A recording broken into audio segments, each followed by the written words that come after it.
Maraming viral videos ngayon ang kumakalat sa internet dahil may mga tao mula sa iba't ibang lugar ang naaktuhan ng kamera na bigla na lang naglaho. Ito na nga ba ang senyales na nalalapit na ang tinatawag nilang rapture? Ako po si Roy Z and welcome sa Kian Thoughts. Kung hilig mo ang mga video na katulad nito, mag-like at mag-subscribe para lagi kang updated sa mga susunod na upload. Ayon sa isang video na napanood ko habang nagsasaliksik ako tungkol sa topic ng The Rapture, magiging saksi daw ang lahat sa tinatawag na Great Disappearance kung saan masasaksihan ng mundo ang biglang pagkawala ng maraming tao na kinalulugdan ng Diyos. Sa mga ipapakita kong video footage, panigurado magiging hati ang reaksyon nyo. Ano nga ba ang katotohanan sa likod ng mga naglalabasang video na ito sa social media? Nung una ko nga itong napanood ay talagang kinalabutan din ako dahil naalala ko ang isang episode ng The Simpsons. Yep, The Simpsons, ang kontrobersyal na palabas na di umano'y nakakapag-predict ng mga pangyayari. Kaya naman unang pumasok sa isip ko ay ang tanong na totoo nga kaya na nangyayari na ngayon ang tinatawag na rapture. So eto, panoorin muna natin ang video clip mula sa The Simpsons. Where did my Christian limo driver go? My pious husband is missing. The baby I chose to have baptized is gone. Mr. Thompson, what's happening? It's the rapture, Shauna. The rapture. The virtuous have gone to heaven and the rest of us have been left below. So eto na nga, lately, nag-viral ang napakaraming mga videos kung saan actual na nakuhanan ang mga nakakakilabot na pangyayaring ito. Ang video footage na ito ay nakuhanan ng live sa TV kung saan isang lalaki ang ini-interview. Tingnan mabuti ang babae na nasa bandang kaliwa ng iyong screen. Sa pagdaan ng isa pang babae na may tinutulak na pushcart, mapapansin ang biglang pagkawala ng babaeng ito. Naging malaking palaisipan para sa marami ang misteryosong pangyayaring ito. Saan nga ba napunta ang nasabing babae? Ikke at få trænet 2 gange inden vi skal spille den næste kamp, det kan godt irritere mig lidt, at vi måske må nøjes med en enkelt.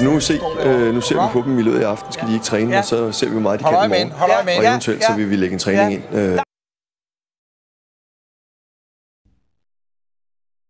Ang video footage naman na ito ay nai-record mula sa isang surveillance camera sa isang restaurant sa Bronx, New York. Tingnan mabuti ang dalawang taong nakaupo sa labas ng nasabing establishmento.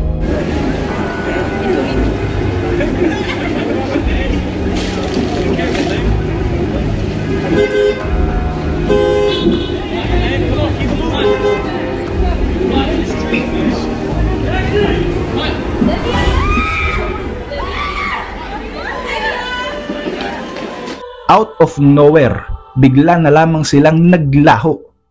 Napansin ito ng lalaki sa kabilang upuan na tila ba gulat na gulat sa mga nangyari.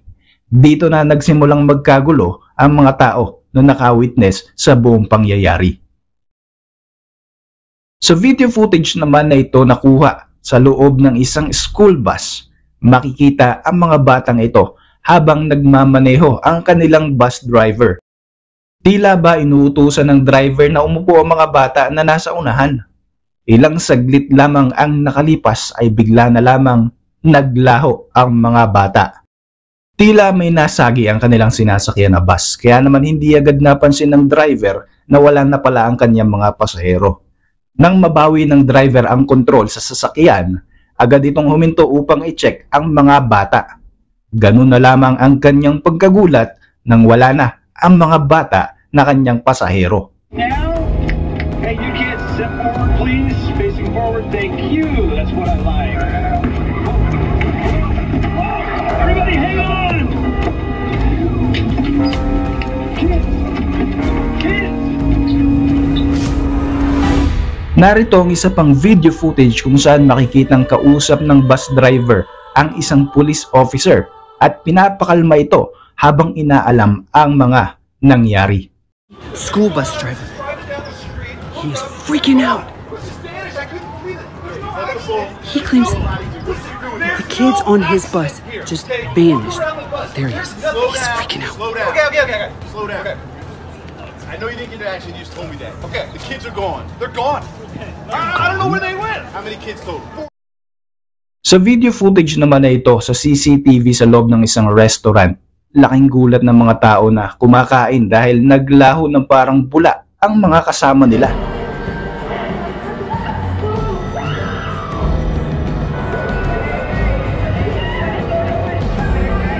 Samantala, ang video footage naman na ito ay kuha mula sa camera ng isang biker.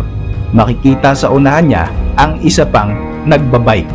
Saglit na lumingon ng lalaking may camera pero nang muli siyang tumingin sa harapan ay wala na ang kanyang kasamang lalaki. Pero tuloy-tuloy pa rin ang bisikleta sa pag-andar hanggang sa ito ay matumba. Hey, we'll stop right up here. All right, sounds good. Whoa! Jeremy? Jeremy! Jeremy! Sa video footage naman na ito mula sa isang CCTV, makikita ang dalawang tao na naglalakad sa sidewalk. Ilang segundo lamang ang nakalipas ay bigla na lamang silang naglaho.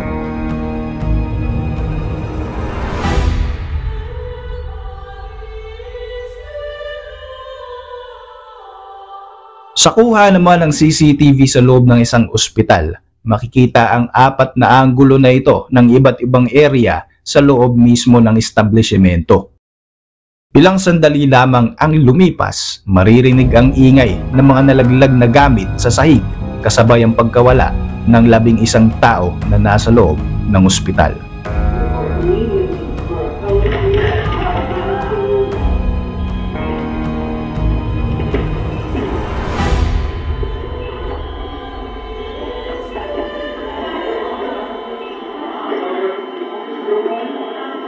Isang delivery boy naman ang nakuhanan sa CCTV na ito sa labas ng isang bahay kung saan magde-deliver sana siya ng mga parcel.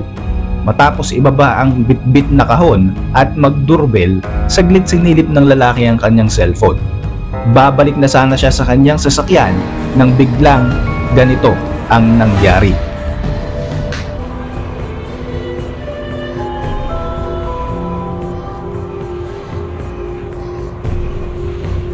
Sa footage naman na ito mula sa body cam ng isang police officer, makikita ang unti-unti nitong paglapit sa isa pang sasakyan sa kanyang harapan.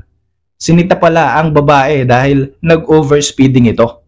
Nag-usap pa ang pulis at ang driver ng sasakyan.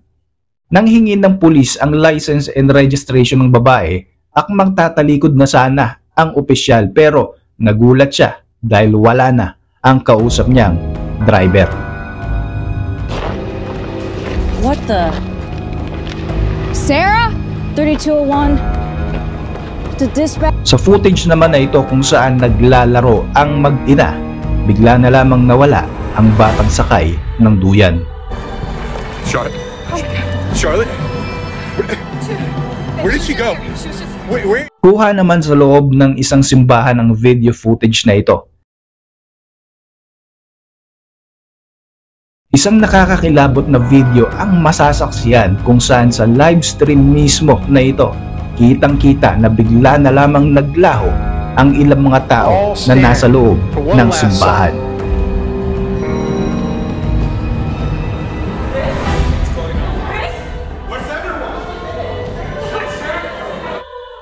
Pero ano nga ba ang katotohanan sa likod ng mga nag-viral na video ito sa social media? Sinubukan nating magsaliksik at maghanap pa ng ibang mga artikel na makakatulong upang alamin natin ang katotohanan sa misteryosong pagkawala ng mga taong ito. Ayon sa article ng apnews.com, isang reliable news outlet sa buong mundo, ang mga video na ito ay hindi talaga totoong nangyari. Hindi rin ito ginawa para magpakalat ng fake news.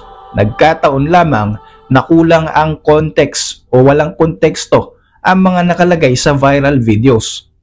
Ayon sa article, ang mga video na ito ay mula sa Turning Point Ministries isang Christian organization na itinayo ni Pastor David Jeremiah. Ang mga video footage ay ginawa nila di umano upang ipakita ang visual preview ng rapture kung sakaling ito ay maganap na. Ang rapture ay ang paniniwala ng ilang mga Christian groups kung saan muling babalik si Jesus Christ sa ating mundo, o ang second coming upang sunduin at isama sa langit ang mga taong kinalulugdan ni Kristo. Ayon kay Shannon Mann, spokesperson ng Turning Point Ministries, ang mga nag-viral video ay CGI dramatization ng anticipated prophetic event ng rapture. Pwede nyo ring bisitahin ang website ng Turning Point kung gusto nyo pang mapanood ang marami pang videos para masaksihan nyo rin ang kabuuan ng mga videos na ipinakita natin dito. Para sa inyong reaksyon, mag-iwan lamang ng komento sa ibaba.